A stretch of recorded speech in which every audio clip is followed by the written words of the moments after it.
tar. Tuh klik nyalakan. Oke. Oke, Selamat Bang malam, Billy Pak Billy. dan oke. Ya, Di sini bentar dulu ya Bang Billy dan Bang 8K. Di sini saya hanya memoderatori ya dan menggunakan room saya untuk Anda berdiskusi dengan Bang Billy. Karena makin banyak penonton, makin banyak atau makin luas juga gitu ilmu yang disampaikan. Kan kayak gitu. Nah, maka dari itu ya teman-teman semuanya simaklah ya diskusi Bang Billy dengan 8K. Oke? Ada yang disampaikan sebelum dimulai gitu, caranya seperti apa, mau gantian ngomong atau saya kasih waktu juga bisa gitu. Ya, jadi kita harus sepakat dulu ini gimana ya bagusnya. Jadi kalau menurut saya biar nggak timpa-timpaan, diaturlah apa pakai waktu atau sampai habis dinarasikan. Cuma kalau dinarasikan sampai habis nanti takutnya kelamaan nunggu kan. Jadi ini aja yang saya mohonkan biar nggak timpa-timpaan. Jadi di bawah itu dapat poin, nangkep lah gitu. Terus kalau misalkan nanti ada pertanyaan, contoh ini waktu saya nanya Bang Billy, nah saya minta ya atau tidak, ya cukup lah dijawab ya atau tidak, atau kalau nggak mau jawab langsung juga nggak apa-apa. Biar maksudnya Bang Billy nggak atau saya nggak lanjut, jadi habis waktu saya atau waktunya Bang Billy gitu. Oke. Kira-kira berapa waktu Bang Billy? kalau saya sih pasti cepet ya, paling ya 2 menit cukup lah saya mah. Yang ada 135 TikTok ini. 1353 boleh. 3 menit ya, Pak 8K. Boleh, nggak apa-apa. Kita Bang Billy 3 menit, Anda 3 menit, dan saya kasih waktu. Yang saya besarkan itu akan ngomong gitu ya. Kira-kira nih siapa yang mau ngomong duluan? Ya ada pembukaan lah masing-masing, entah siapa menyapa dulu Oke. kan gitu. Anda kalau gitu Anda masing-masing. kalau gitu Anda duluan lah, silakan. Oke, 3 menit terima ya. kasih ya penonton yang budiman, yang terkasih. Terima kasih kepada Pak Yusuf PI yang sudah lama menunggu, termasuk juga mungkin Bang Billy lama menunggu. Tadi ceritanya saya mampir ke rumahnya Bang Billy, tapi langsung disconnect karena putus. Terus saya minta ya kita ngobrol lah biar di roomnya Pak Yusuf PI, karena Yusuf PI ini kan penontonnya lumayan banyak. Jadi biar lebih banyak yang mendengar. Jadi maksud saya gini Bang Billy, ini kalau disetujuin ya saya paparkan dari sisi Kristen tentang Mesias di Perjanjian Lama. Ini kan Perjanjian Lama juga kitabnya orang Yahudi ya, dan Kristen juga memperkitabkannya juga. Jadi walau mungkin ya orang lain menganggap bahwa itu bukan bagian dari pure dari kekristenan, tapi tidak apa-apa. Saya masuk ke arealnya Bang Billy lah untuk memberikan pandangan saya tentang Mesias dari Perjanjian Lama. Gitu Bang Billy, gimana Bang Billy? Ya. Silakan. Boleh. Habiskan dulu waktu Anda, Baik. Pak, 3 menit. Kalaunya Anda cukup kata Anda, saya akan matikan waktunya dan besarkan Bang Billy gitu. Ini ada apa namanya ini? Ada Kristen nantang Yahudi itu nggak kelihatan waktunya. Di mana waktunya kelihatan? Tuh di atas kepala Anda. Oke. Lihat. Jadi penonton ya, seperti yang sudah kita sepakati, sebelum saya masuk, silahkan berikan dukungan juga kepada saya, boleh di follow. Saya mulai ke tentang ya ciri-ciri atau namanya numbuatan yang memungkinkan dari Perjanjian Lama kepada Yesus atau Mesias ya.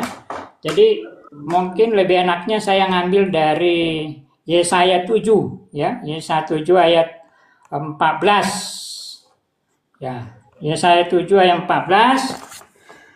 Tadi saya mulai dari ayat 10 aja ya. Ini isi perikopnya atau judulnya pemberitaan mengenai Immanuel ya. Jadi harus digarisbawahi Immanuel. Saya bacain. Tuhan melanjutkan firman-Nya kepada Ahaz, katanya, mintalah suatu pertanda dari Tuhan Allahmu, biarlah itu sesuatu dari dunia orang mati yang paling bawah atau sesuatu dari tempat tertinggi yang di atas. Tapi Ahaz menjawab, Aku tidak mau meminta, aku tidak mau mencobai Tuhan. Lalu berkatalah Nabi Yesaya, baiklah, dengarkanlah, hai keluarga Daud, belum cukupkah kamu melelahkan orang sehingga kamu melelahkan Allahku juga? Sebab itu Tuhan sendirilah yang akan memberikan kepadamu suatu pertanda. Sesungguhnya seorang perempuan muda mengandung dan akan melahirkan seorang anak laki-laki, dan ia akan menamakan dia Immanuel. Udah habis ya waktunya ya. Nah, inilah dasarnya. Oke. Silakan Bang. Dari semua perkiraan tebak-tebak buah manggis, dari keinginan hasrat ya, menaruh Yesus di dalam kitab-kitab orang Yahudi, fakta yang di lapangan atau yang ada di kitab tidak nama Yesus, itu perlu dicatat ya. Yang namanya nubuat soal Mesias ada namanya tertulis di dalam kitab para nabi, bahwa raja yang akan datang ada namanya tertulis. Sayangnya sang Mesias itu tidak pernah namanya disebut Yesus, itu masalahnya. Kita lihat Yesaya 7, itu tidak berbicara soal Immanuel yang ada dalam kitab perjanjian baru Matius. Karena apa? Immanuel dalam kitab perjanjian perjanjian lama atau kitab Yesaya bercerita tentang perang Ephraimite war, perang antara Israel dan Efraim. Dua raja lawan satu raja. Raja Ahaz yang adalah raja Yehuda dikepung oleh dua kekuatan yang berkoalisi, Raja PKB Remalia dan Raja Retsin. Tuhan menjamin bahwa Immanuel, Tuhan beserta kita ini bukan berserta orang Kristen di dalam teks dan konteks, tapi berserta dengan Ahaz, dengan Yehuda. Makanya kita tidak menemukan Yesus di dalam kitab Yesaya. Itu fakta yang menyakitkan, tidak ada nama Yesus di dalam kitab Yesaya. Yang ada adalah Immanuel, Tuhan beserta kita, dinubuatkan di dalam kitab dua raja 15, di mana dua raja itu, Retsin, PKB, dan Remalia itu dibun-bun oleh Raja Tiglat-Pileser ketiga. Maka selesailah Immanuel, Tuhan beserta kita dalam teks dan konteks dalam cerita yang menaungi Yesaya 7, itu Tuhan beserta Ahaz sebagai raja dan rakyatnya yaitu Yehuda. Maka selesailah ya nubuatan itu, tidak kepada Yesus. Jadi kita perjanjian baru, Matius mengambil makna Immanuel yang ada dalam kitab Yesaya diganti dengan makna baru. Tapi di dalam kitab Yesaya kita menemukan, jujur sekali harus kita akui bahwa tidak Yesus dalam kitab Yesaya, itu fakta. Ya, lanjut. Baik, bentar saya besarin dia dulu. Billy, saya kecilkan ya. Jangan terlalu jujur Bang Billy, hancurlah perpuluhan. Nah, silakan. Mic-nya ketutup. Terima kasih Bang Billy. Tadi Bang Billy mengatakan sudah nggak berlaku. Jadi mari ya kita jujur ya. Tadi itu di Yesaya itu dijelaskan bahwa namanya Immanuel. Setahu saya tidak ada yang bernama Immanuel di Perjanjian Lama. Ya, tidak ada. Yang ada itu seperti Hizkia. Hizkia itu beda dengan Immanuel, baik dari pengertian maknanya, artinya. Jadi begini, Yesus juga punya nama alias atau nama lain yaitu Immanuel. Itu ada di Matius 1 ayat 22 sampai 23 ya. Nah, boleh dibaca, dicatat Matius 1 sampai 22 sampai 23. Jadi artinya apa? Bahwa Immanuel dari sisi nama saja ini sudah mengarah kepada Yesus. Terus yang kedua ya. Tadi kenapa saya membacakan dari ayat yang 10? Karena di sini sebenarnya tawaran Tuhan, itu tawaran Yesaya, ya, tawaran Yesaya kepada Ahaz, yaitu apakah kamu minta suatu tanda tentang si Immanuel tadi, yaitu yang dari sesuatu dari dunia orang mati atau dari atas. Nah, atau dari atas maksudnya dari surga. Nah, ternyata ya tanda itu ditolak oleh Ahaz sendiri. Berarti ini sama sekali tidak memenuhi. Artinya kita harus percaya bahwa nubuat atau firman Tuhan itu tidak bisa ditarik kembali. Harus ada oknum, ya, harus ada sosok yang dikenakan. Nah, sesuai dengan syarat tadi, dari dunia orang mati atau dari surga yang ditawarkan sebagai Immanuel atau nanti tipologi Mesias itu, siapa dia? Yang memenuhi syarat ya satu-satunya adalah Yesus atau Immanuel itu tadi, ya. Itu dia. Kenapa? Dia dikatakan diutus dari surga dan dia juga memenuhi pernah dari dunia orang mati. Jadi ini satu peluru dua kena. sasaran. Itu maksudnya. Jadi ini saya tanya Pak Billy, tadi ada menyebutkan dua raja-raja berapa ya? 15. Yang apa itu? Dua raja-raja 11? 15, 2 Raja 15. Ayat 29 sampai 30. Dan 2 Raja 9 sampai 30 ya? Ada dua, karena rajanya ada dua. Oke, silakan lanjut, nggak apa-apa, 10 detik lagi. Ya, jadi nubuatannya ini digenapi di dalam kitab 2 Raja-Raja 15 ayat 29 sampai 30 dan 2 Raja-Raja 16 sampai 5 sampai 9. Mengkonfirmasi bahwa nubuatan ini telah digenapi. Bahwasanya kedua pemimpin itu akhirnya dibunbun, ya. Salah satunya ialah dibunbun oleh Tiglat-Pileser ketiga, ya. Tahun 745 sampai 727 sebelum Masehi. Jadi itu sudah digenapi, Tuhan beserta kita, beserta Yehuda dengan Ahaz. Harus diakui tidak ada nama Yesus ada di dalam cerita Yesaya 7 itu nggak ada nama Yesus di situ. Jadi yang pertama kali mau menyebutkan istilah Immanuel itu bukan kitab Matius, kitab Yesaya. Di dalam kitab Yesaya 7 itu tidak ada nama Yeshua, tidak ada nama Yesus, itu harus diakui Pak, nggak bisa enggak. Kecuali kalau pengen berangan-angan, ya silakan aja. Tapi fakta di dalam kitab Yesaya tidak ada Yesus. Nah, seperti saya katakan tadi, maknanya diambil kitab Yesaya dimasukin dalam kitab Matius dan maknanya ditukar dengan makna baru. Dimaknai itu Tuhan beserta kita, beserta semua orang. Tapi dalam cerita dalam Yesaya 7 itu tidak ada ya, Tuhan itu beserta dengan yang bangsa-bangsa lain. Di dalam Yesaya 7 Immanuel situ Tuhan beserta dengan Yehuda. Terjadi nubuatannya di dalam 2 Raja-Raja 15 29 30, 2 Raja 16 ayat 5 sampai 9 sudah mengkonfirmasi dua raja Tiglat-Pileser dan raja Tiglat-Pileser dan raja Retsin sudah assassinated, setelah dibunbun. Maka Immanuel, Tuhan beserta kita, selesai sejak begitu Pak. Boleh dibacakan dua raja-raja tadi itu apa? Coba aja Bang baca dua raja-raja. Bapak yang buka lah, masa Bapak nggak mau buka gimana sih? 2 Raja 9 sampai 30.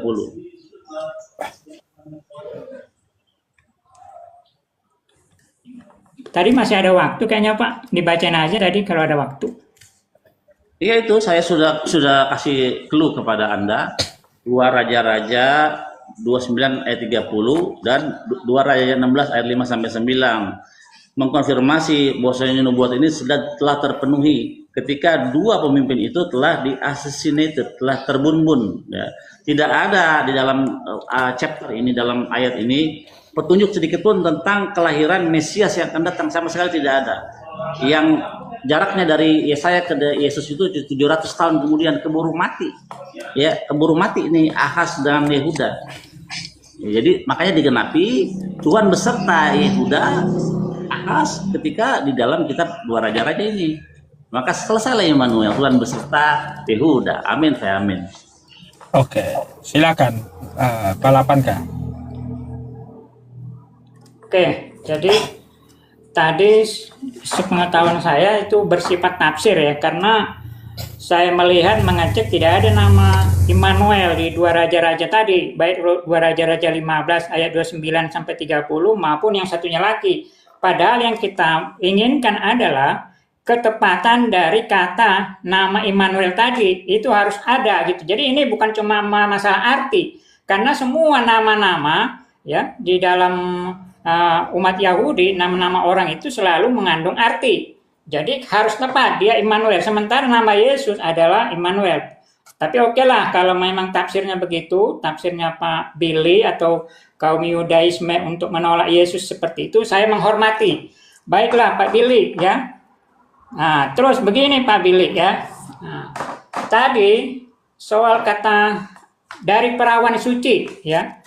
Ternyata tahun sekitar tahun 2 abad kedua sebelum Masehi atau 200 tahun sebelum Yesus ada, itu orang Yahudi 70 orang rabi-rabi itu berkumpul membuat yang namanya menerjemahkan yang namanya Septuaginta Itu terjemahan Yahudi sendiri ya, untuk orang-orang di luar Yahudi, begitu ya, di luar Israel. Nah, ternyata Septuaginta ini yang tanpa ada campur tangan atau teologis kekristenan itu hampir semua ya perjanjian lamanya itu ada mengarah ke pemahaman Mesias dan kekristenan. Contohnya ya soal kata tadi apa itu perempuan muda. Kalau di Septuaginta itu ditafsirkan dengan partenos, perawan. Nah, kenapa ditafsirkan perawan? Karena sebenarnya ya kan ada kalau nggak salah di hukum tradisi Yahudi bahwa seorang raja atau imam dia harus kawin dengan yang perawan kalau mau perawan. Tetapi karena tidak memenuhi syarat tadi Hizkia, dia kan tidak memenuhi syarat. Namanya Hizkia bukan Immanuel. Nah, yang Tuhan tawarkan, yang Yesaya tawarkan adalah dari surga atau dari dunia orang mati. Nah, ternyata dia nggak mau. Berarti ini masih mengambang ini harusnya terjadi pada saat itu, tapi tidak terjadi. Nah, jadi wajar kalau kami Kristen mengklaim bahwa ini adalah salah satu kode keras bahwa Mesias itu adalah Yesus, sesuai dengan Yesaya 17 ayat Yesaya 7 ayat 14. Nah, masih ada waktu ya? Udah habis. Oke lah, lanjut. Oke, saya tanya langsung nih, jawab aja langsung. Septuaginta yang dikerjakan oleh 72 rabi-rabi itu menghasilkan apa namanya dalam bahasa Yunani? Jawab. Kenapa? Septuaginta yang awal-awal, yang tahun 3 sebelum Masehi itu menghasilkan apa? Septuaginta itu kan termasuk kitab ini Perjanjian Lama yang dipegang oleh Torah ya, yang dipegang oleh Yahudi atau Yudaisme. Nah, berarti Bapak belum menggali sejarahnya. Septuaginta itu menghasilkan Pentateuch. Tahu penta? Penta artinya 5, tokos artinya gulungan. Hanya 5 kitab Musa. Itu yang dikerjakan oleh otoritas Yahudi atas perintah Raja Ptolemy di Alexandria. Jadi Septuaginta yang awal-awal tidak ada kitab Yesaya, Mazmur, nggak ada. Hanya menghasilkan Pentateuch, 5 kitab Musa. Datanya ini kebetulan saya dengan data ya. Ini adalah buku dari Oxford University. Ya, dikatakan ini translation of the 5 book traditionally attributed to Moses. Jadi penerjemahan 5 kitab ini, 5 buku ini diatributkan kepada Musa dari Genesis sampai ke Deuteronomi, dari Genesis sampai kitab Ulangan. Tidak ada Septuaginta, kitab Mazmur atau kitab Yesaya, tidak ada itu. Nah, makanya kalau kita belajar Septuaginta menghasilkan apa? Pentateuch. Nah, setelahnya siapa yang mengerjakan? Bapak-bapak gereja. Itu pun 2 abad setelahnya Bapak-bapak gereja mengambil kesempatan ini dan Septuagintakan semuanya, Septuagintakan. Padahal nggak ada Septuaginta awal-awal itu, kitab Yesaya nggak ada, begitu. Terus kembali ke nama Immanuel. Immanuel di dalam Yesaya itu nubuatannya digenapi ketika 2 raja ini. Kan yang penting ini 2 raja ini, PK Ben Remalia dan Raja Rezin itu dibun-bun. Itu. Dan dibun-bunnya di kitab 2 raja-raja, maka selesailah Immanuel, Tuhan beserta kita, beserta Yehuda sudah habisi. Itu yang perlu digarisbawahi, bukan nama Yesus, bukan nama Immanuelnya yang ada dalam kitab raja-raja, tapi 2 raja itu musuhnya Ahaz yang mengepung Yerusalem, Yehuda telah dibun-bun begitu. Maka selesailah Immanuel di dalam 2 raja-raja 15 dan 16. Selesai Immanuel. Begitu. Jadi sekali lagi saya jelaskan kepada Anda, Septuaginta yang awal-awal hanya menghasilkan Pentateuch, 5 kitab Musa. Begitu. Ini data dari Oxford ya, Oxford University. Silakan. Ya, oke lah. Kita melangkah, nggak mungkin kita di masalah Immanuel dan kitab Yesaya kan. Kita melangkah. Ternyata dari Perjanjian Lama juga ada semacam kode keras ya untuk Yesus sebagai Mesias. Contoh dalam Mika ya, Mika 5 ayat 2, dari engkau Bethlehem akan bangkit bagiku seorang yang memerintah Israel. Nah, ini ya. Jadi spesifik namanya disebut Bethlehem. Setahu saya belum pernah dari perjanjian lama selain Daud ya, selain Daud yang disebut lahir di Bethlehem, yang disebut memerintah untuk Israel. Nah, ini salah satu kode keras. Nah, ini apa yang disebutkan di Mika 5 ini ternyata ada di Matius 2 ayat 5 sampai 6. Itu memang Yesus lahir di Bethlehem ya. Itu kota desa yang sangat kecil dan terpencil, dulunya tidak populer. Ya. Jadi luar biasa ya, nubuat dari perjanjian lama ini kisi-kisinya itu ke Yesus dan tidak ada yang hampir menyamai. Ini kalau kita jangan melihat dari satu ayat, ya kan? Kalau kita perluas nanti sampai misalkan ke tafsir kitab Daniel, ya kan? Sampai kepada spesifiknya Eli lama sabaktani dan segala macam, ya, sampai ke penikaman itu secara spesifik semuanya itu ternyata menuju Yesus. Belum lagi soal keilahian. Kalau Pak Billy kayaknya menentang keilahian Mesias, ya. Nah, tapi saya yakin nanti akan terbukti kalau Pak Billy tidak akan konsisten, ya, tentang keilahian Mesias ini. Dan saya bisa membuktikan bahwa di perjanjian lama Mesias itu disebutkan ilahi, ya. Atau mungkin seperti Allah kedua atau Adonai kedua, ya, itu nanti ada saya sebutkan. Tapi kalau Pak Billy menolak, ya saya wajar lah, namanya ini kan kawan-kawan dari Yahudi kan selalu menolak. Jadi saya nanti juga ingin mendengar ya bagaimana jawaban Pak Billy soal yang disebut dibangkitkan dari Yerusalem, ya. Dia harus dari Yerusalem. Karena apa? Daud ini dia memang lahirnya di Yerusalem. Nah, jadi ini harus benar-benar dari Trah Daud, baik tempatnya semuanya. Jadi hampir sama persis. Nah, itu harus kita sepakati dulu ya Pak ya. Iya, iya. Terus ini saya masih ada waktu. Saya mau bertanya nih ke Pak Billy soal penanggalan kalender Yahudi. Kalau nggak salah sekarang kan sudah tahun 5.800-an ya, mendekati 5.800-an ya. Iya, iya. Betul nggak Pak? Iya. Betul. Nah, jadi ada nggak semacam udah habis waktu ya? Oke lah, silakan Pak. Nanti saya lanjut lagi. Oke. Yesus kapan memerintah? Kapan dia pernah memerintah? Namanya memerintah itu punya pemerintahan, punya kerajaan. Kapan Yesus punya kerajaan? Kapan Yesus punya tentara? Makanya kalau dikatakan kitab Mika dia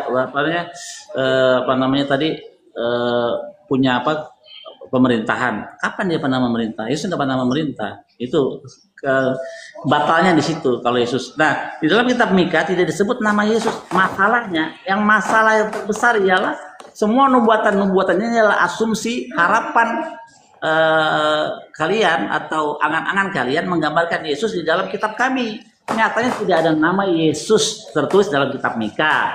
Yesaya 7 itu fakta di lapangan, tidak ada nama Yeshua di situ dalam kitab itu. Tapi itu angan-angan cita-cita kalian menggambarkan Yesus dalam kitab kami. Kenapa? Karena kalian pincang tanpa kitab kami. Kalian perlu itu, kebenaran itu. Makanya baik kitab Matius, Markus, Lukas semuanya ngambil, menghijack ya atau memperkosa kitab kami untuk menggambarkan seseorang yang kalian yakini sebagai Tuhan. Nyatanya tidak ada. Yesus sudah pernah memerintah. Kapan dia pernah memerintah? Enggak pernah. Gitu. Jadi baik Mika itu berbicara soal asal usul Mesias. Yang perlu harus digarisbawahi ialah siapa identitas nama sang Mesias, raja yang akan datang. Itu yang paling penting. Kalau ada nama Mesias itu namanya Yeshua, maka semua orang Yahudi akan percaya Yesus itu Mesias, raja yang akan datang. Dan perlu diingat, Mesias itu bukan Tuhan. Dari mana? Yesaya 7, Yesaya 11. Roh Allah ada padanya, roh hikmat pengetahuan akan Tuhan ada padanya, roh takut akan Tuhan ada padanya. Ya, yang kesukaannya ialah takut akan Tuhan. Yesaya 11 ayat 3. Jadi Mesias itu bukan Tuhan, bukan demigod, bukan setengah Tuhan, 100% manusia, 100% Tuhan, bukan. Mesias itu darah dan daging sama seperti kita, tapi memiliki garis keturunan darah dan daging Yehuda. Sementara itu tidak ada darah daging Yehuda mengalir dalam darah Yesus. Itu fakta. Lanjut. Oke, terima kasih Pak. Saya mau tanya ini tentang, saya lanjutin tadi soal dalam kalender Yahudi sudah mendekati tahun 5.800. Jadi kalau nggak salah, tahun Yahudi ini kan sesuai dengan penjabaran dari 6 hari penciptaan ya, kalau nggak salah Pak ya. Jadi pada nanti ada batasnya tahun 6000, lalu tahun ke-7000 itu seperti sahabat kosmik ya, kalau nggak salah Pak ya, dalam pemahaman Yahudi. Oke, terima kasih Pak. Jadi sebenarnya tadi Bapak Pak Billy soal apa itu, ada lupa saya. Pelan-pelan Pak. Dari Dicerna Mika. dulu ya. Cerna dulu pelan-pelan. Bentar, dari Mika ya. Iya. Kapan dia pernah memerintah? Kan tadi Bapak bilang ada pemerintahan dia. Oh ya. Jadi soal memerintah. Jadi memang Yesus sudah bilang bahwa kerajaanku bukan dari dunia ini. Jadi pemerintahan yang diemban oleh dia adalah pemerintahan secara rohani, Pak. Di mana maksudnya secara rohani ini adalah pemerintahan di mana sebenarnya dia memerintah, ya. Kalau Yahudi memahami ini, sebenarnya memerintah, dia memiliki pemerintahan di dalam hati orang-orang Kristen, kan begitu kan? Iya. Oke.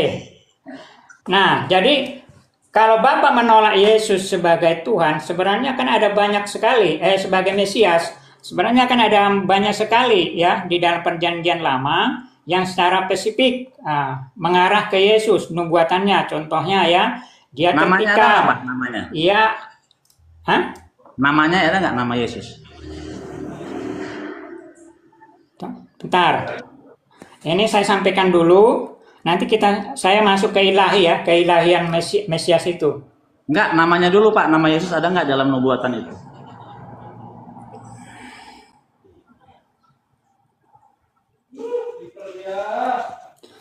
Contoh, nubuatan penderitaan Mesias, ya kan? Nah, ia tertikam karena pemberontakan kita. Itu Yesaya 53. Dan tidak ada yang tertikam, seseorang yang tertikam karena pemberontakan umatnya. Hanya Yesus. Tidak ada nabi-nabi atau yang dijadikan tertikam. Oke. Tertikam bahasa Ibrani-nya apa, Pak?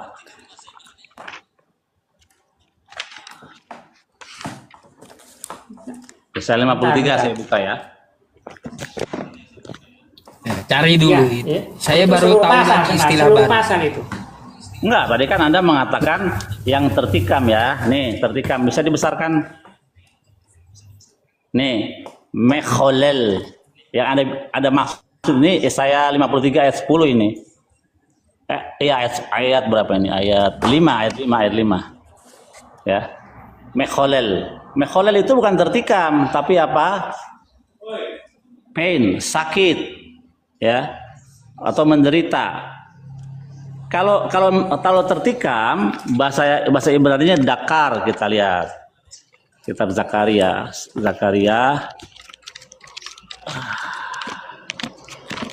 Mana Zakaria?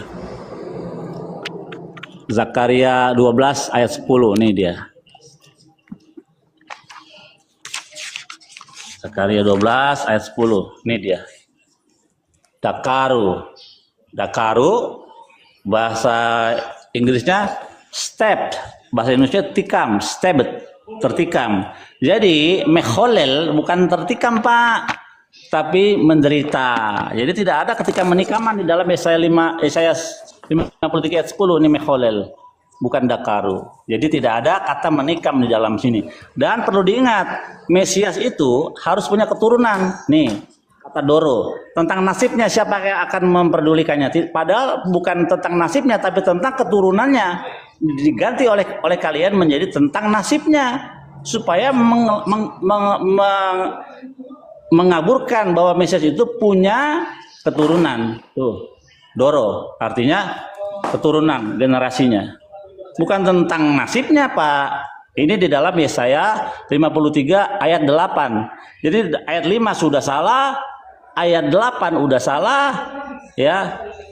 Dan dia ada kata lama di sini.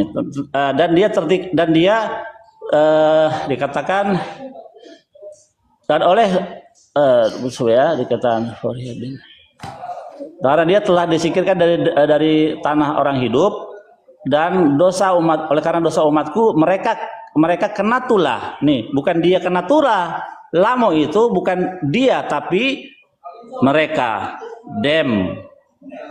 Ya, jadi hancurlah lembaga Alkitab Indonesia yang kalian yakini di dalam memahami kitab Yesaya 53. Lanjut, saya pakai data ya Pak, silakan. Iya, saya mau ketawa dulu Bang Billy. Ada istilah baru malam ini yang saya dapat, pemerintah rohani gitu. Nih baru dengar saya pemerintah rohani. Oke, terima kasih. Jadi ya, kata yang tadi yang Bapak tunjukkan itu, dia mengandung beberapa makna, bisa menderita, bisa diremukkan, ya, bisa juga diremukkan dia. Karena ini saya coba translate juga ke Google, itu dia diremukkan ke Google Translate. Jadi Diremukkan itu sifatnya diremukkan itu spekulatif ya. Sebelahnya diremukkan itu. Nih saya kasih tahu nih. Jadi ada dua kata di situ, mekholel, gagal lah ya, tikam menikam nggak ada di situ. Nah, di Yesaya 53 ini ada dua, meduka. Meduka itu diremukkan, meduka. Nah, diremukkan. Tapi tikam seperti Bapak katakan tikam ditusuk itu nggak ada. Karena ayatnya berbunyi bukan demikian, tapi dia menderita. Bukan dia tertikam. Mekholel itu artinya menderita, pain, kesakitan. Bukan ditikam. Kalau tikam itu dakar dalam bahasa Ibrani-nya. Jadi sudah terbukti secara teks dan konteks bahwa ayat yang selama ini kalian yakini sebagai penikaman Yesus di dalam kitab Yesaya 53 ayat 5 gugur.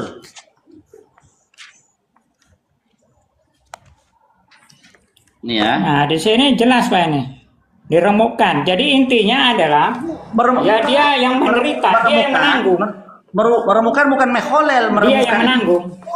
Meremukkan itu meduka. Di sebelahnya mekholel, mepisaenu, meduka. Itu dia. Jadi nggak ada kata tikam, yang ada kesakitan dan diremukkan ada meduka. Jadi kata tikam ini gagal, buyar. Gitu.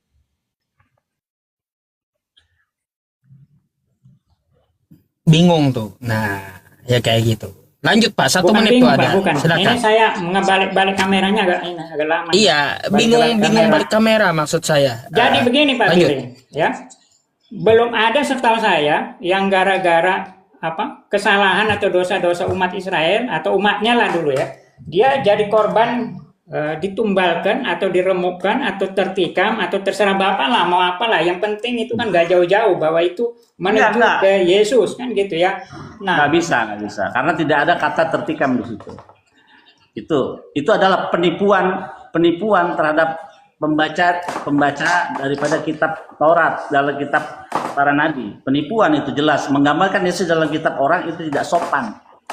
Ya, dibilang tertikam seakan-akan merujuk kepada Yesus, padahal tidak ada kata dakar, tertikam, stabbed dalam bahasa Inggrisnya. Itu fakta Pak, nggak bisa lagi dihindari bahwa tidak ada kata tertikam di situ. Itu faktanya. Gitu. menderita ada kan? Menderita ada, orang Israel juga menderita Pak, dibunuh Iya, diremukkan ada. Ya Iya. itu dia Pak. Dia menderita dan diremukkan karena tertikam. Ya, Gitu. oke. Jadi Yesus Oke, waktu Bapak, dia lanjut. disalib, waktu disalib dia mengeluarkan suara nggak Pak? Waktu dia disalib?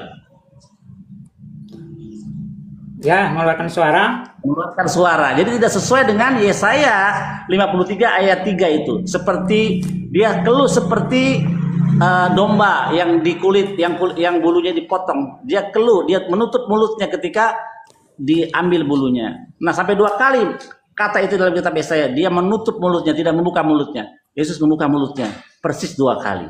Jadi tidak cocok dengan Yesus. Yesaya 53 ini. Kita baca ayatnya ya. Yesaya 53 ayat 4 atau 3 itu juga ya, sebentar.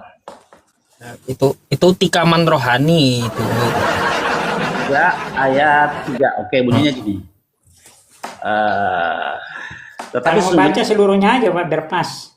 Oh iya, ya enggak ini Mulai ya. dari ayat 3. Kalau seluruhnya justru lebih kasihan Pak. Seperti saya baca deh seluruhnya. Siapa yang percaya kepada berita yang kami dengar dan kepada siapa tangan kekuasaan Tuhan dinyatakan. Sebagai Tauruk ia tumbuh di hadapan Tuhan dan sebagai tunas dari tanah kering. Ia tidak tampan tuh Pak, jelek Pak, nggak tampan. Yesusnya kalau ini untuk Yesus ya, padahal Yesus itu tampan Pak dalam gambarnya, ya. Dia tidak tampan, semarak tidak pun. Nah, kasihan banget Yesus dibilang dihina begini ya. Terus seperti domba mana ya? Kita sekalian sesat seperti domba masing-masing. Mana yang seperti ayat 7, dia dianiaya tetapi dia membiarkan dirinya ditindas dan tidak membuka mulutnya seperti anak domba yang dibawa ke pembantaian, seperti induk domba yang keluh di depan orang yang menggunting bulunya. Ia tidak membuka mulutnya. 2 kali Yesaya ngomong dia tidak membuka mulutnya. Yesus 2 kali membuka mulutnya ketika dia berdoa kepada Tuhan, kepada Tuhannya, ya Tuhan kalau boleh cawan ini berlalu daripadaku. 1. Kedua, ketika jadi salib, Eli Eli lama azabtani, ya Bapakku, ya Tuhanku, ya Tuhan kenapa engkau meninggalkan aku. Artinya deskripsi gambaran Yesus di dalam kitab Yesaya 53 tidak seperti ini, domba yang menutup mulutnya ketika disiksa. Siapa itu yang ketika seperti domba waktu dia dibun, ditembak, dimasukin ke gas chamber, gas beracun? Siapa mereka? Itu adalah Bani Israel.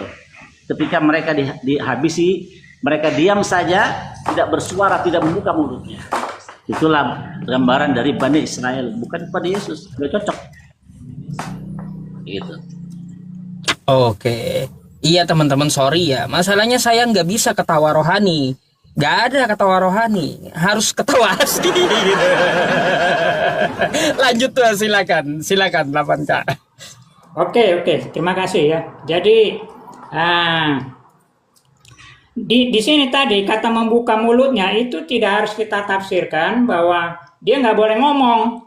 Nah, di sini bisa dipahami tidak membuka mulutnya berarti dia juga tidak melakukan pemberontakan, dan dia memang mengikuti semua alur itu. Dia tidak memberontak, dia tidak melawan. Nah, masalah soal ada kalimat Allahku mengapa engkau meninggalkan aku, itu bagian dari memenuhi ya kitab Mazmur. Eloi Eloi lama sabachthani, dia bagian dari memenuhi itu. Jadi di luar dari memenuhi itu ya dia tidak membuka mulut. Karena apa? Karena harus ada nubuat-nubuat yang lain yang harus dipenuhi secara presisi oleh Yesus. Nah, itu Pak, itu yang harus dipahami juga maknanya. Jadi terus kalau kita baca secara lengkap, itu nanti kita akan sampai seperti tangan dan kaki ditusuk, ya, pakaian dibuang, undi, dan itu nggak ada kepada siapapun. Di mana ayatnya? Di mana tangan dan mereka menusuk tangan dan kakiku tuh di mana? Kalau nggak tahu saya kasih tahu ayatnya. Itu tafsir rohani, Bang Billy. Salah, nanti ya. Bukan nanti Pak. Nanti setelah ini Ya. Karena saya mencari dulu kan. Saya nanya, Yesus membuka mulutnya nggak waktu dia disalib? Buka nggak mulutnya?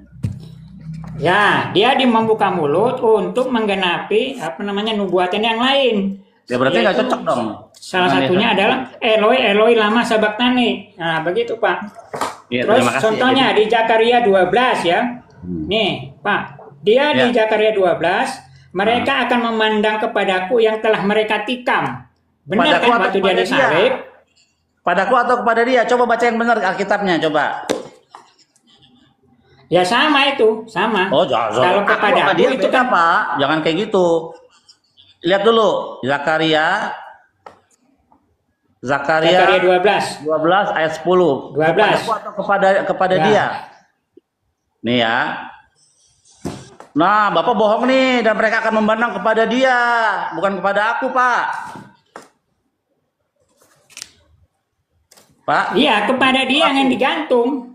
Kan begitu. Enggak, tadi kata Bapak memandang kepadaku. Kepadaku atau kepada dia? Ya, kepada dia. Kalau di di Zakaria ini kepada dia, tapi ini kalau paralelnya itu ke Yohanes 19 ayat 37 itu benar dia, pas. Berarti tadi itu salah ya, bukan memandang kepadaku ya, salah ya. Ya, terbalik Pak, terbalik. Oh iya. Udah cukup.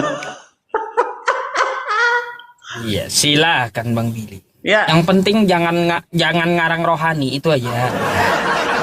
jadi dalam bahasa aslinya elai, ya, kepadaku. Jadi bukan kepada dia. Sekali lagi, elai salah terjemahan, Pak.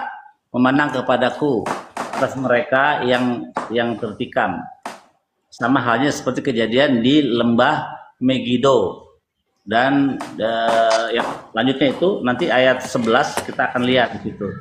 Jadi kematian Mesias ben Yosef ini adalah tokoh Mesias ben Yosef di dalam pemahaman Judaism yang kematiannya akan seperti kematian di lembah Megiddo. Ada apa di lembah Megiddo? Ada kematian raja yang sangat sadik namanya Yosia ketika dipanah oleh raja Mesir Neko, dan kematian raja Yosia itu membangkitkan semangat orang Yahudi untuk kembali kepada Tuhan, sehingga sang Mesias David akan segera datang. Seperti itulah maksud dari Zakaria 12 ayat 10, bahwa kematian Mesias ben Yosef nanti akan men-trigger Yahudi untuk bertobat, karena kedatangan Mesias itu bisa cepat kalau orang Yahudi semua sudah bertobat, ya, akan cepat datangnya gitu. Tapi cepat atau tidak siap atau tidak siap, Mesias Yahudi akan datang tahun 7000, tadi yang Bapak bilang tadi, 7000 dia akan datang, ready or not dia akan datang. Kita sekarang sudah tahun 5778, ya, jadi sedikit lagi lah. Tapi kita mungkin masih hidup enggak ya, karena perlu 200 tahunan untuk nubuatan itu. Jadi sekali lagi, harapan teman-teman Kristen menggambarkan Yesus di dalam kitab para nabi, tidak ada nama Yesus sama sekali tidak. Itu adalah angan-angan, keinginan hati kalian menggambarkan Yesus di dalam kitab kami. Nyatanya baik Hosea, baik tadi Zakaria, Yesaya 53, sampai apa tadi tentang Mika 5, tidak ada Yesus namanya tertulis. Nah, sekarang Yahudi menunggu Mesias datang pertama kalinya, dan Kristen akan menanti Mesias datang kedua kalinya, betul kan? Pasti. Nah, sekarang identitas Mesias itu siapa? Namanya di dalam kitab Tanakh itu yang perlu kita pahami. Kalau ada nama Mesias Yesus, saat ini juga saya menyembah patung Yesus. Kalau ada nama Yesus, dan saya akan masuk Kristen sekali ini juga, kalau ada nama Yesus, Yeshua akan datang sebagai raja yang di akhir zaman nanti. Saya akan datang. Silakan buktikan nama Yesus akan datang sebagai raja Mesias, dia akan datang nanti. Gitu. Nanti akan saya kasih dalil bahwa Mesias kami punya nama. Tidak ada namanya nubuatan atau nubuatan yang tidak menyebutkan nama. Tidak, ada namanya disebutkan tentang raja Mesias. Begitu Pak. Silakan gantian. Oke, terima kasih Pak. Jadi kita nggak balik-balik lagi. Tadi kan saya sudah bilang bahwa nama Yesus, nama alias Yesus yang lain itu kan Immanuel. Nah, jadi nggak harus ke Yesus. Ya, Nama Immanuel itu sudah dipenuhi. Jadi begini Pak, ini kan waktu saya ini kita nggak usah balik lagi ke situ, maksudnya gitu ya. Kita maju aja biar penonton yang menilai, kan begitu Pak. Terus begini. Bagaimana menurut Pak Billy soal Mesias ini? Kalau yang saya pahami, Mesias ini pada akhirnya nanti dia akan membuat semacam hukum baru, betul nggak Pak? Hukum baru. Yang punya Tuhan, yang punya hukum itu bukan Mesias, yang punya hukum itu Hashem, Tuhan. Mesias itu manusia, bukan Tuhan. Itu yang harus dipahami oleh Bapak. Bapak sebagai di masanya, bentar Pak. Di masanya nanti akan berlaku hukum baru. Jadi bukan hukum yang sekarang berlaku seperti Torah itu atau Mispat yang 1613. Jadi nanti akan ada hukum yang memperdamaikan mungkin antara utara selatan dan seluruh dunia. Kan begitu. Yang saya pahami kan begitu. Karena ada di Yeremia 31 ayat 31 sampai 34. Di situ disebut, aku akan mengadakan perjanjian baru. Dan ini sebenarnya secara spesifik. Baca lagi terus Pak, terus baca lagi. Jadi apa yang perbarui? Apakah memberikan hukum baru? Iya, tadi Bapak bilang. Ya, Yeremia 31 ya, ayat Bapak 31. bilang kan bukan Taurat, nanti kita lihat apa katanya. Baca. Sesungguhnya akan datang waktunya, demikianlah firman Tuhan, aku akan mengadakan perjanjian baru dengan kaum Israel dan kaum Yehuda. Bukan seperti perjanjian yang telah kuadakan dengan nenek moyang mereka pada waktu aku memegang tangan mereka untuk membawa mereka keluar dari tanah Mesir. Perjanjianku itu telah mereka ingkari, meskipun aku menjadi Tuhan yang berkuasa atas mereka. Demikianlah firman Tuhan. Nah, jadi lanjut Pak, jangan diputus. Tetapi beginilah perjanjian yang kuadakan dengan kaum Israel sesudah waktu itu. Demikianlah firman Tuhan. Aku akan menaruh Tauratku dalam batin mereka dan menuliskannya dalam hati mereka. Jadi maka aku akan menjadi Allah mereka dan mereka akan menjadi umatku, ya. Dan tidak usah lagi orang mengajar sesamanya atau mengajar saudaranya dengan mengatakan, kenalilah Tuhan, sebab mereka semua besar kecil akan mengenal aku. Demikianlah firman Tuhan. Sebab aku akan mengampuni kesalahan mereka dan tidak lagi mengingat dosa mereka. Nah, jadi di zaman Mesias itu, amin. Torah kan Pak? Di zaman Mesias itu, tak dulu Pak, jangan potong-potong. Di zaman Mesias itu tadi kan Bapak bilang ada ya. Bukan Taurat lagi kata Bapak bilang. Tadi Bapak bilang bukan Taurat lagi. Tadi kan Bapak bilang tidak berlaku lagi Taurat nanti. Ya, Taurat yang ya inilah kan udah oke lah, lanjut nggak apa-apa, saya catat, saya jelasin. Ya nggak apa-apa, lanjut aja Bapak. Maksudnya Bapak kan tadi bilang Taurat sudah tidak berlaku lagi. Ini nanti. Waktu Bapak udah waktu Bapak. Iya, jadi kembali lagi di dalam kitab Yeremia tadi berbicara hanya dua. Kristen nggak ikutan. Antara Yehuda dengan Israel perjanjian ini akan diperbarui. Jadi antara dua suku ini, utara dan selatan, Kristen nggak ada di sini, nggak ada. Yang diperbarui bukan kitab perjanjian baru Markus Lukas, tapi adalah Taurat. Kenapa? Karena waktu di Sinai mereka gagal dengan perjanjian Taurat, karena mereka menyembah patung lumbu emas leluhur kami, dan kami sudah sangat menyesal akan hal itu, dan Tuhan sudah membalaskan semua kepada kami. Nah, makanya diperbarui perjanjiannya. Apakah dalam bentuk kitab Matius, Markus, Lukas? Bukan. Kembali lagi tetap tadi kalau Bapak sudah membacakan itu adalah kitab Taurat. Jadi diperbarui, akan ditaruh di hati dan di mulut kita. Jadi gitu Pak. Jadi Kristen nggak ikutan. Kalau dalam teks dan konteks itu hanya kepada Yehuda dengan Israel, utara dan selatan. Kristen nggak ikutan dalam hal ini. Itu. Jadi sekali lagi kita tidak bisa menggambarkan Yesus di dalam kitab para nabi Israel karena tidak ada Yesus satupun, setengah pun, seperempat pun, seperlapan pun nggak ada Yesus di dalam kitab tanah tertulis namanya. Begitu Pak. Aku minum dulu deh. Kira-kira saya mau tanya dulu sama Bang Billy sama Pak Lapan Kak. Sekitar 10 menit lagi diskusi Anda udah 1 jam. Kira-kira berapa lama lagi? Biasanya sih saya sudah kelar karena nggak ada Yesus dalam kitab tanah. Dia sudah mengakui juga tidak ada nama Yesus dalam kitab tanah. Nah, kira-kira Pak Lapan mau berapa ronde lagi nih? Masih banyak katanya Bang Billy. Kalau boleh kasih Bang Billy ya aja sih. Setengah jam ya. Setengah jam lagi katanya, berarti maaf lah, 5 ronde lagi gitu. 5 ronde lagi Bang Billy. Mau? Silakan. Oke Pak, oke ya. Baik. Jadi soal siapa sekarang, saya? Iya, silakan. Saya atau Pak Billy nih? Silakan. Oke, jadi saya tadi bilang ya bahwa perjanjian baru yang dimaksud itu adalah penyimpulan dari Taurat tadi. Jadi kan kalau Yesus sudah menyimpulkannya menjadi 2 hukum dasar, yaitu hukum Taurat itu adalah hukum antara Tuhan dengan manusia dan manusia dengan manusia. Itu jadi itu sudah disimpulkan menjadi hukum kasih. Itu yang disebut perjanjian baru, dan ini yang disebut bisa diterima oleh semua kalangan, semua lapisan. Jadi sudah mencakup. Tapi ada hal-hal yang tak bisa dipenuhi. Contohnya yang karena bait suci tidak ada lagi, jadi seperti pengorbanan fisik ya, pengorbanan penghapusan dosa dan segala macam yang harus dilakukan di bait suci, atau seremonial yang sangat memberatkan yang tak bisa dilaksanakan, itu yang kemudian kalau dalam pemahaman kami itu yang kemudian bagi orang-orang non-Yahudi itu yang diberikan atau disimpulkan oleh Yesus, yaitu semua yang termasuk di dalam hukum kasih. Itulah karena tidak ada lagi ya hukum di atas hukum tersebut ya, yang berlaku secara general adalah hukum kasih. Oke lah Pak, tadi kita melangkah lagi lah. Terus saya tadi kan bilang begini, saya tanya soal apa itu namanya masa kalender Yahudi. Ini kan sudah lama ini, dari Daud sampai sekarang kalau nggak salah kan sudah 3.000 tahun ya atau lebih. Nah, kenapa Mesias ini tidak datang padahal sekarang udah tahun 5.800, sudah hampir 5.800 menurut kalender Yahudi. Padahal di kitab Yesaya 60 ayat 22 Tuhan mengatakan, "Aku Tuhan akan mempercepat pada waktunya." Ya.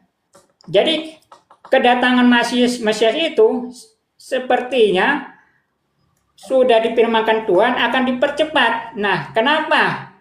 Biasanya kalau saya hitung-hitung soal nabi-nabi yang diutus ke Israel itu ada jarak waktunya 100 tahun, 400 tahun, biasanya nggak lama, nggak lebih dari 500 tahun. Nah, kita bayangkan ya, mulai dari inilah dulu Zakaria ya, Zakaria nabi yang terakhir sampai ke masa ini sudah 2000 tahun lebih. Nah, ini yang harus. Zakaria itu bukan nabi terakhir. Nabi terakhir itu Maleaki. Oke lah, apalagi mundur ya, apalagi mundur. Ke Maleaki itu sudah jauh kali ya, sudah hampir 3000 tahun. Nah, tidakkah misalkan kawan-kawan Yahudi atau Yudaisme ini berpikir ya, apakah kami jangan-jangan sudah terlewat gitu Pak? Karena ini benar dikatakan akan datang cepat, dipercepat. Iya, jadi kalau ingin memesiaskan Yesus susah Pak, karena Yesus itu kalau Mesias itu harus dari keturunan Daud, darahnya Daud, darah Yehuda harus mengalir dalam tubuh setiap Mesias, karena semua raja-raja Yahudi itu, raja-raja Yehuda itu Israel adalah mereka Mesias, karena mereka diurapi semua. Daud itu Mesias, Salomo itu Mesias, sampai Jekonia itu adalah Mesias karena mereka diurapi. Begitu. Jadi mulai dari Daud sampai Jekonia semua punya garis keturunan darah dan daging. Ya, dari hasil hubungan intim ya, suami dengan istri. Nah, Yesus ini tidak ada hubungannya dengan Yehuda. Yesus itu adalah anaknya roh. Ditiupin roh. Nah, jadi dia tidak punya suku, dia tidak punya suku Yehuda. Yesus itu sukunya adalah roh, gitu. Coba Bapak baca di kitab silsilah Yesus, ya Yesus itu. Bapak bisa tahu silsilah Yesus dalam kitab Matius itu ngaco semua. Ya, dia Matius bilang 4 nama raja besar. Dan yang paling parahnya lagi, Yesus itu diambil dari silsilah Jekonia yang adalah notabene raja yang dikutuk oleh Yeremia, daripada tidak akan ada yang duduk menjadi raja, dikutuk oleh Yeremia.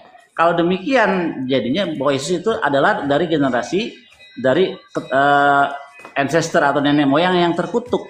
Jadinya begitu, dari garis keturunan yang terkutuk. Kalau ngambil dari Jekonia itu masalah sekali gitu.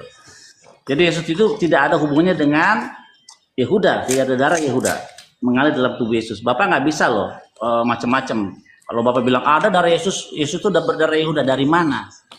Dari mana Yesus berdarah Yehuda? Kalau diadopsi mungkin diangkat anak pungut gitu, diangkat mungkin bisa.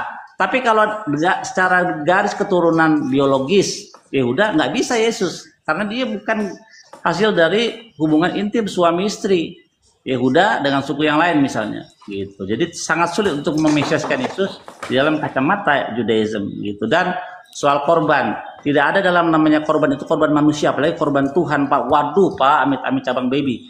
Nggak boleh Pak. Korban manusia itu hanya dilakukan oleh Dewa Molok di zaman dahulu. Dewa Molok korbannya manusia memang. Tuhan melarang korban manusia seperti yang dilakukan oleh Dewa Molok. Jadi kalaupun korban Yesus itu adalah korban domba, misalnya dia lambangkan sebagai korban domba, dia harus betina. Ayatnya di mana? Di dalam kitab Imamat. Jadi kalau engkau mengadakan korban pendamaian bagi dosa, korban menghapus dosa, haruslah diambil dari domba yang betina, bukan jantan. Jadi Yesus itu harus betina kalau mau mengambil dari Imamat, gitu Pak.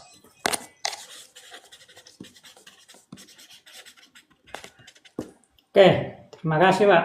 Jadi tadi Pak Billy tidak menanggapi soal masalah waktu kedatangan yang dipercepat ya dalam kitab Yeremia tadi. Oke lah, nggak apa-apa. Tapi itu jadi PR lah, jadi bahan perenungan. Ini sudah dinubuatkan dipercepat kok sampai 3.000 tahun sekian kok belum datang. Padahal ini udah tahun 5.000, hampir 5.800. Masa waktunya tinggal 200 tahun. Nah, kapan lagi? Jangan-jangan memang sudah benar ini terlewat kan? Harus punya pemikiran seperti itu juga, Pak. Jadi oke lah. Nah, terus kalau kita tadi, bentar, saya tanggapin dulu tadi soal korban ya. Korban betina itu tadi sebagai penebus dosa. Tapi jangan lupa Pak ya, di dalam tradisi korban Yudaisme juga ada yang disebut dengan korban pendamaian, dan itu harus domba jantan ya Pak ya. Jadi korban pendamaian itu korban domba jantan, anak domba jantan. Jadi di dalam hal ini Kristus ya, bisa berlaku, dia akan mendamaikan umatnya dengan Bapaknya yang mengutus dia. Nah itu Pak, itulah soal korban tadi. Jadi nggak bisa juga Bapak langsung mengesampingkan Yesus. Terus tadi soal apa lagi ya?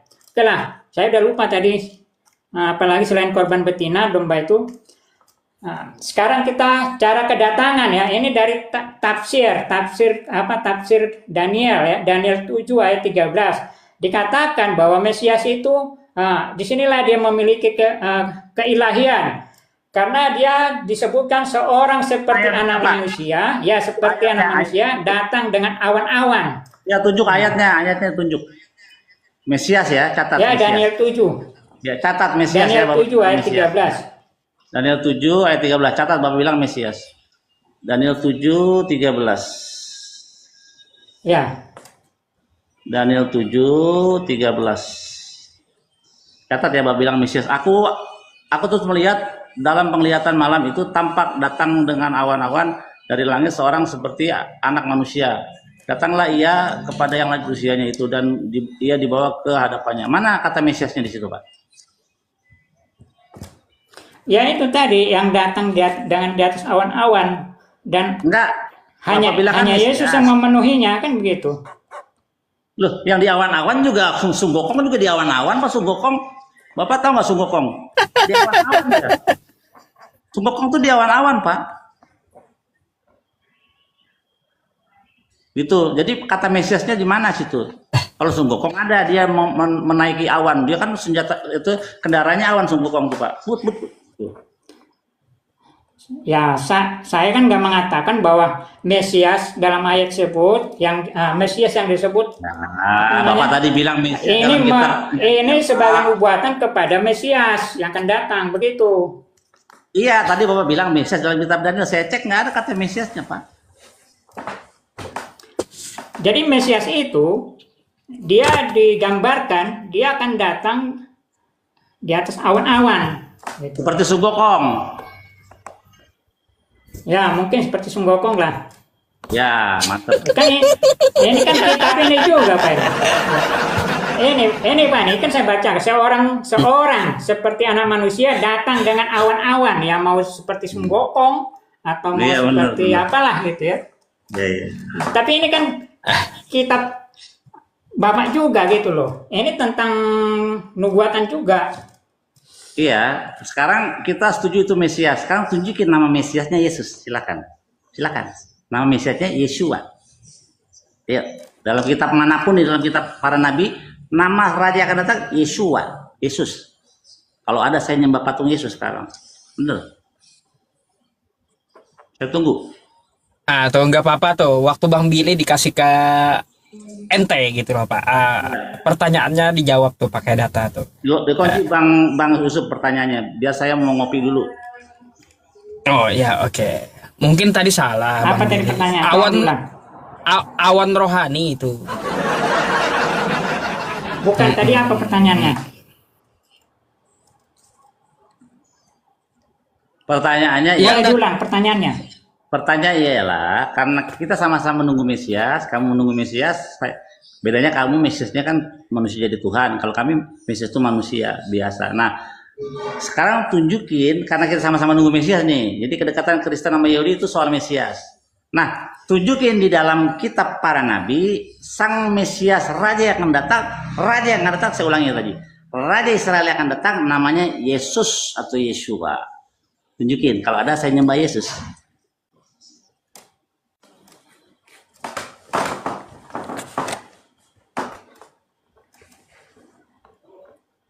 Ayo 1 menit tuh dikasih Bang Billy waktu itu. Sebentar ya, aku mau bikin kopi dulu. Bukan masalahnya tadi kurang jelas. Saya dengar yang minta ditunjukin apa? Mesias di atas awan-awan apa? Dengan awan-awan. Kata Bang Billy tadi yang datang di awan-awan itu adalah Mesias tuh di mana tertulisnya? Nah gini loh, Kan Mesias sudah itu. saya sebutkan tadi di tafsir kitab Daniel. Daniel Iya, 7 ayat gini 13 sampai pertanyaannya. 14. Saya ulangi pertanyaan jadi nggak bikin kopi nih. Pertanyaannya ialah karena sama-sama menunggu Mesias, karena kedekatan Yahudi dengan Kristen adalah soal Mesias. Nah, sekarang tunjukin di dalam kitab para nabi Israel, Yesaya kah, Zakaria kah, Yeskiel kah, Hosea kah, Yeremia kah, bahwa sang raja yang akan datang namanya Yesus, Yeshua. Nah, kalau ada saya nyembah patung Yesus. Saya masuk Kristen. Walau, ini balik-balik ke situ lagi nih Pak Billy, kan sudah saya bilang, yang disebut Mesias yang akan datang itu di dalam perjanjian lama ya nggak ada Yesus, yang ada itu Immanuel tadi. Kelar Dan sudah. di perjanjian Terima kasih, lama, kelar. Bapak, bentar dulu, Beres Bapak kalau bilang kayak kan gitu, Pak. Gitu udah dong. digenapi, ternyata tidak ada nama Immanuel dan hanya Yesus yang bernama Immanuel. Nah begitu Pak, oke lah ya. Terus, ini mungkin Bapak lupa, selama ini kan soal Mesias yang dipahami Yahudi, kalau nggak salah itu kan berdasarkan hukum Harun ya, atau hukum Musa. Nah ternyata di dalam Alkitab juga di kejadian apa Keluaran, saya lupa, itu ada namanya peraturan apa Melkisedek. Jadi Mesias ini ya, disinilah kelihatan keilahiannya ya. Nah, kalau dalam pemahaman Yahudi ya, bahwa raja itu harus dari Yehuda, sementara imam itu harus dari Lewi.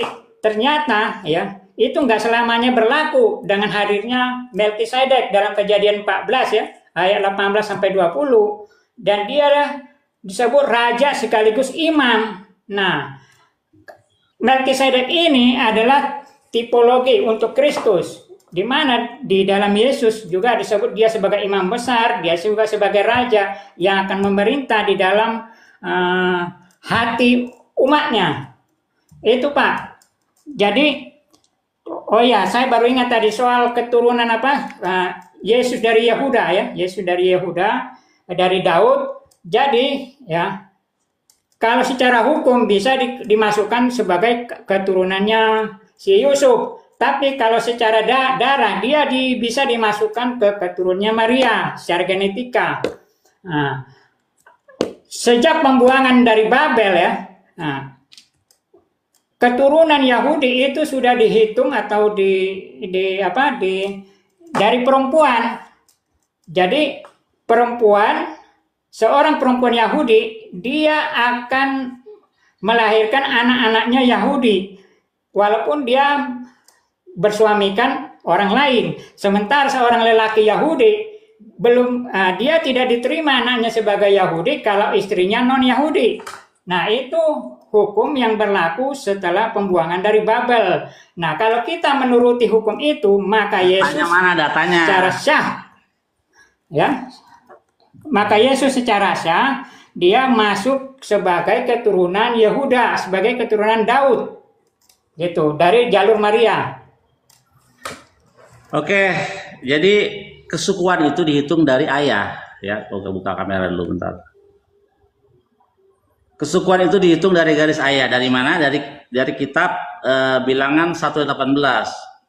Dan mereka berkumpul, semua jemaat berkumpul bersama-sama pada hari pertama itu di bulan yang kedua, dan mereka mendeklarasikan status kesukuan mereka dihitung dari rumah ayah, dari garis ayah, bukan dari ibu kesukuan. Nah, Yesus ini kalau mau punya suku harus bapaknya Yehuda.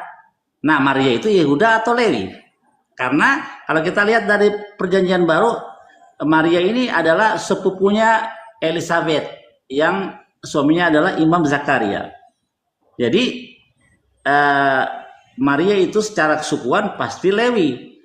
Kalaupun dia Yehuda, tetap nggak bisa, Karena kesukuan dihitung menurut kitab Bilangan 1:18 dari garis ayah kesukuan itu, bukan dari ibu. Begitu susah, makanya Yesus itu kalau tanah itu sengketa, ini sengketa status. Yesus itu punya sengketa status.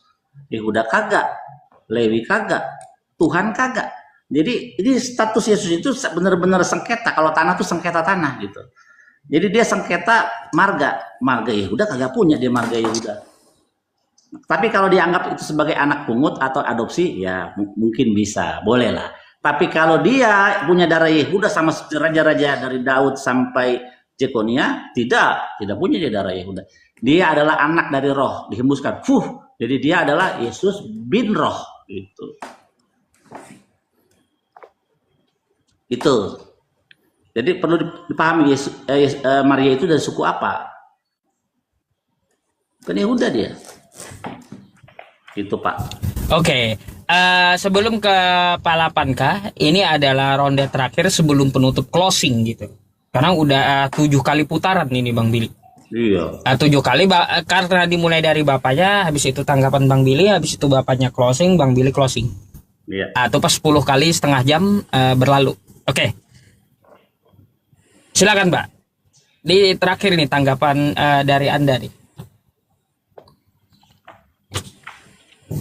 Saya. Ini terakhir. Closing ya. Terakhir. Oke lah. Jadi tadi ada mungkin yang nggak terlalu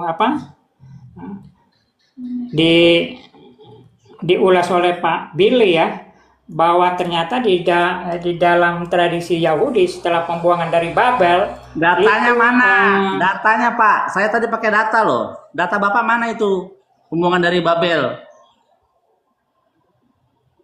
Saya dari tadi pakai data, pakai tanah, pakai data lain. Itu Esra 10 Pak, Esra 10 sama Nehemia 13. Karena panjang nggak usah lah. Nah, mana garis keturunan dihitung dari ibu ya, Ezra 10. di situ di Nehemia 13, anak dari ibu asing itu dikeluarkan malah. Kalau suaminya bahkan Yahudi. Ini peraturan setelah pembuangan dari Babel. Jadi yang dihitung sebagai sebagai keturunan Yahudi itu bisa dari perempuan. Iya, Yesus tuh Maria itu marganya apa? Yehuda atau Lewi? Jelasin dulu itu. Maria itu kan dari keturunan Daud. Silsilahnya ada kan di Lukas. Dalam Lukas, oke. Habis dari Daud siapa anaknya yang jadi raja? Nathan. Sejak kapan Nathan jadi raja, Pak? Salomo. Sorry, Salomo. Salomo, betul. Terima kasih. Jadi gini, Pak. Gini ya. Itu yang saya bilang. Setelah pembuangan dari Babel, ya ternyata sudah ada pergeseran di hukum Yudaisme bahwa keturunan dari perempuan itu akan dihitung juga sebagai orang Yahudi, dimasukkan ke marganya, ke kaumnya ya. Kalau dia Yehuda, kalau si Maria Yehuda atau Daud, maka dia dimasukkan ke klan Daud. Oke, ini penutupan. Jadi terima kasih ya kepada Pak Yusuf PI. Sebenarnya ada sangat banyak lagi. Terus tadi memang ini ngomongnya juga kurang leluasa karena 3 menit, tapi tidak apa-apalah. Terima kasih juga kepada Pak Billy. Silahkan penonton bahwa apa yang ada di dalam Perjanjian Lama sebagian kecil sudah saya sampaikan sebagai bentuk nubuatan kepada Yesus, meskipun kawan-kawan atau umat Yahudi atau Yudaisme menolaknya, kita maklum karena memang ada juga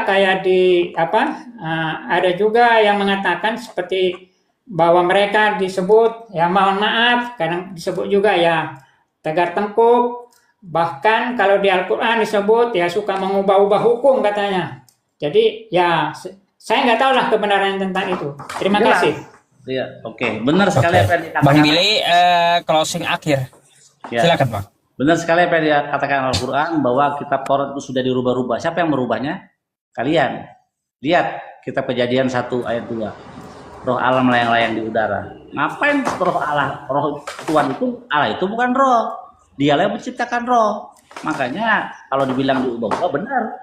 Ya, tadi Yesaya 53 ayat 5 kata menikam, nggak ada kata menikam. Jadi semua klaim Yesus di dalam kitab para nabi Yesaya, Zakaria, Hosea, Mika gugur, hancur semua landasan itu. Karena kita sudah buktikan secara tekstual dan Bapak ini sudah mengakui memang tidak ada nama Yesus tertulis di dalam nubuatan itu. Tapi nama Mesias yang adalah raja itu adalah Daud. Fa'abdu tasmilakan David makam asyarakhim lahem Yeremia 39, Hosea 35, Yeskia 37 ayat 25, David Afdi nasi leolam, dan Daud hambaku akan menjadi raja mereka selama-lamanya. Jadi nama Mesias, raja yang akan datang, gugur namanya Yesus, tapi yang benar adalah namanya David, Daud gitu. Jadi kebalikanlah kitab dengan pemahaman teks dan konteks dari yang diberikan mandat. Dalam hal ini Taurat diberikan kepada Bani Israel. Jadi keselamatan orang Kristen datang dari bangsa Israel. Kenapa? Karena Taurat datang dari Sion dan pengajaran dari Yerusalem. Dan di zaman nanti 10 bangsa-bangsa dari 10 bahasa dan bangsa-bangsa akan memegang kuat-kuat punca jubah orang Yahudi. Ini dia. Punca jubah orang Yahudi dalam kitab Zakaria namanya Sit-Sit. Mereka akan memegang punca jubah orang Yahudi dan mereka akan berkata, kami ingin ikut denganmu karena kami tahu roh Tuhan ada padamu. Jadi memang keselamatan datang dari bangsa Yahudi, belajarlah firman Tuhan dari sumbernya, dari Yerusalem. Jangan dari pendeta. Pasti salah lihat terjemahan salah, 6.000 kesalahan. Dengan 6.000 kesalahan ini bagaimana kalian teman Kristen menyandarkan iman kalian? Mendingan kalian masuk Islam, ketahuan. Saya lebih rela kalian masuk Islam. Karena kalau masuk Yahudi nggak mungkin, susah. Walaupun bisa tapi susah. Jadi tidak ada, benar kata Yusuf PI, ada kebaikan di dalam Kristen, tapi kebenaran tidak ada, zero. Itu penutup dari saya. Terima kasih Bang Yusuf PI dan juga. Oke. Pak 8K, karena di tempat saya juga udah 1:30 malam karena terlalu malam dan saya nunggu Anda tadi dengan Bang Billy itu berjam-jam gitu. Mungkin next time ya bisa kita sambung kembali dan dibikin kembali gitu jadwalnya. Boleh ya? Oke. Ya. Oke. Terima kasih ya. Kalau gitu saya sama-sama. Kalau gitu saya izin turunkan Anda dulu gitu ya. Oke. Selamat malam Pak 8K. Selamat malam Pak. Bang Billy, sebelum kita tutup mungkin ada yang mau disampaikan, Bang Billy? Ya, saya sangat kesal sekali dengan teman-teman Kristen karena mereka memakai kitab kami orang Yahudi, terjemahannya dirubah. Lihat tadi kita sudah membuktikan tidak ada kata menikam. Kalau ada kata menikam di dalam kitab Yesaya, maka kelarlah nubuatan Yesus. Dia ditikam oleh karena penderitaan kita. Padahal di situ mecholel, ya, dia menderita atau dia sakit. Tidak ada kata menusuk. Jadi teman Kristen mau Mesias kalian garandong kek atau Mesias kalian itu sunggokong, itu terserah kalian, pakai kitab kalian sendiri. Tapi kalau kalian memakai kitab Yesaya, terbukti tidak ada Yesus dalam Yesaya. Zakaria, Mika nggak ada. Jadi Yesus itu zero di dalam Tanakh Yahudi. Begitu, Akhi Yusuf Pei. Terima kasih. Oke, makasih ya Bang Billy ya.